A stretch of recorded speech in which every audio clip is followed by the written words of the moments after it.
J'appelle les crédits de la mission Outre-mer inscrits à l'état B et je suis saisi d'un amendement 384 que va défendre Monsieur Gomez.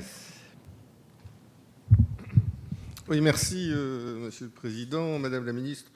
D'abord, je voulais effectuer préalablement la correction d'une erreur matérielle en ce qui concerne cet amendement. Il ne vise pas à transférer 5 millions d'euros de l'action 03 pilotage des politiques des Outre-mer, mais à partir de l'action 01 soutien aux entreprises. Et je remercie Patrick Ollier de m'avoir indiqué la petite erreur qui figurait. Le sujet, il n'est pas là, Monsieur le Président. Le sujet, il est que les collectivités calédoniennes ont contracté avec l'État en 2011. Elles ont contracté sur un total de programme de 773 millions d'euros, avec une contribution de l'État à hauteur de 408 millions d'euros, et celle du ministère de l'Outre-mer s'élève à 373 millions d'euros. Ces programmes contractés avec la Nouvelle-Calédonie, les 3 provinces, contrats intercollectivités, contrats avec les communes, se sont hélas parfois perdus dans les limbes des régulations budgétaires multiples et des réductions qui ont pu être effectuées à l'occasion du vote du budget et des propositions du ministère. Tant et si bien que sur l'ensemble des rapporteurs, M. Patrick Ollier d'une part et M.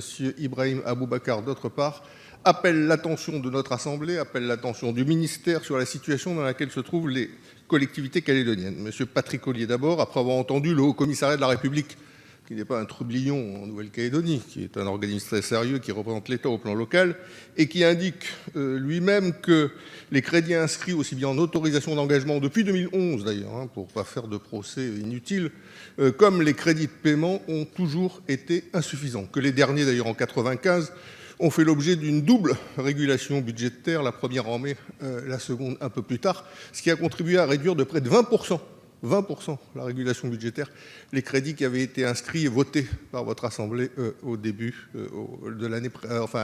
de l'année précédente.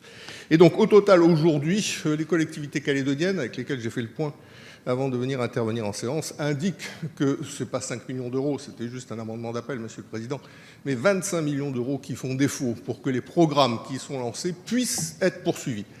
J'appelle l'attention de l'Assemblée sur ce point, c'est que dans l'hypothèse où l'État ne confirmerait pas d'une manière ou d'une autre les engagements qu'il a pris, à partir de ce moment-là, des programmes pourraient être purement et simplement abandonnés, faute pour les collectivités de disposer des moyens nécessaires.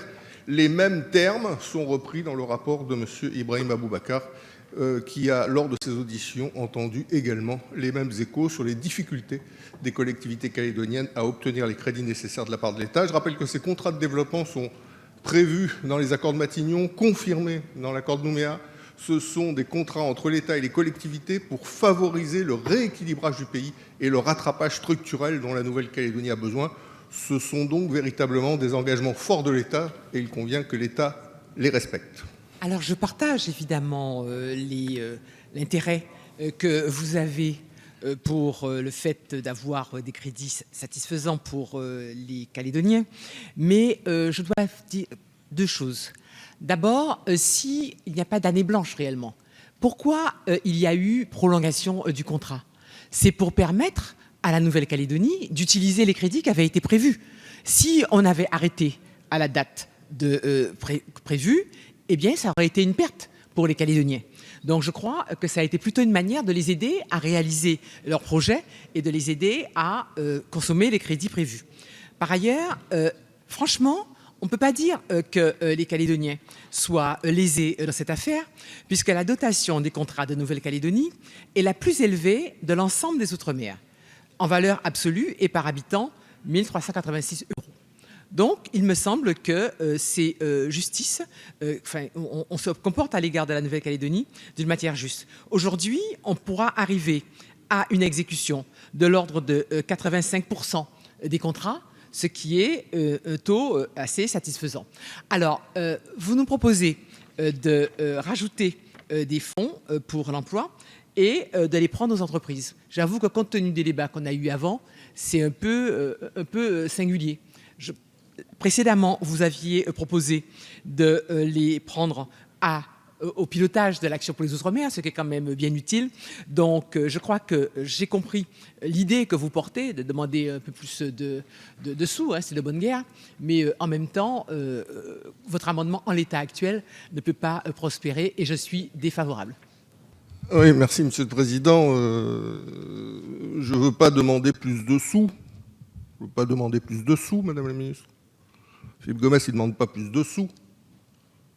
Il demande simplement que les engagements contractuels de l'État, au nom des 3 présidents de province, du président du gouvernement, du président du Congrès, soient respectés. C'est ce qu'il demande. Donc, je regrette vraiment que la réponse se limite à « on demande plus de sous ». Ce n'est pas du tout l'objet. Donc, je demanderai en tout cas au Premier ministre que ce sujet-là soit inscrit au prochain comité des signataires qui se tiendra en janvier 2016, de façon à ce que les ajustements nécessaires pour les collectivités du pays soient réglés et que cette fois-ci, les engagements de l'État puissent être respectés. Je retire cet amendement, bien sûr, tout le monde aura compris que c'était un amendement pour aborder le sujet.